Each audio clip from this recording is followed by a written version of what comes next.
नमस्कार मित्रांनो, आज मी आलेली आहे माझ्या गावाला आणि तुम्ही बघू शकता माझ्या हातात केळीचं पान आहे आणि आम्ही आज मस्त मकर संक्रांती स्पेशल पोपटीचा बेत केला आणि तो देखील चुलीवरती. चला तर मग मी तुम्हाला घेऊन जाते. मला जसं जमतंय त्या पद्धतीने मी आज इथे पोपटी बनवण्याचा प्रयत्न करते. सर्वात प्रथम आपण खाली इकडे केळीचं पान लावून घ्यायचं, म्हणजे जी काही उष्णता आहे ती डायरेक्ट आपल्या पोपटीला लागणार नाही. आता पोपटी म्हणजे काय तर हिवाळ्याच्या सीझनमध्ये भाज्या येतात, तर त्याचं छान असं आपण मिश्रण एकत्रितपणे करतो. त्याला मसाला लावतो. मसाला म्हणजे काय, तेल, मीठ, तिखट एवढंच. हा सगळा मसाला लावून मिक्स करून ठेवलेला आहे आणि तो आता डिरेक्टली केळीच्या पानामध्ये आपण घालणार आहोत. हे असं खालच्या बाजूला सगळं स्प्रेड करून घ्यायचं. मेन जो मसाला आहे तो मसाला पहिला लावल्यामुळे काय होतं की छानपैकी त्याला हा मसाला लागतो. सुवास आत्ता छान येतोय. हे सगळे आहेत. याच्यात काय आहे तर सगळे प्रकारचे वाली आहेत, वटाणे आहेत, शेवग्याची शेंग आहे, गाजर आहे, त्याच्याच बरोबर हे माहिती की तुम्हाला काय, हरभरा. बरोबर, हे सगळं आपण त्यात घातलंय. बटाटा आहे, छोटे छोटे जे पोटॅटो असतात ते आपण टाकले. सगळं मसाला मिक्स केला ह्याच्यामध्ये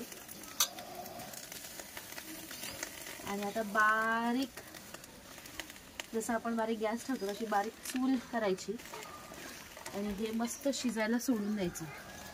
टाईट झाकण लावायचं. एक अर्धा ते पाऊण तास याच्याकडे बघायचं नाही. फक्त लक्षात ठेवा की ह्याची जी खालची आच असेल ती एकदम मंद असली पाहिजे, म्हणजे हे करपणार नाही. केळीचं पान खाली टाकलंय त्याच्यामुळे आपलं जे काही पदार्थ आतमध्ये आहेत, जिन्नस, ते काही करपणार नाही आहे.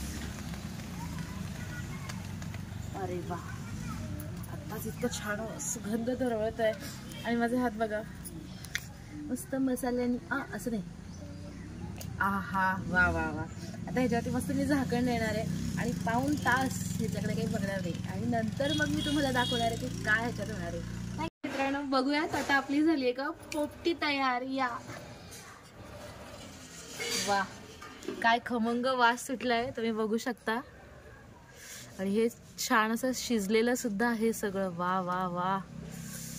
बटाटा पण मस्त शिजलाय. चला खाऊन बघायचं का. आणि हे केळीचं पान हे असं घेतलंय, याच्यावरती मस्त असं वाढून घ्यायचं सगळं, शेंगा हे ते. आणि आता टेस्ट करण्याची वेळ आलेली आहे. या केळीच्या पानावरती खाण्याचा जो आनंद आहे, वा. आत्ताच सुगंध इतका छान दरवळतोय. गरम आहे बरं का, पण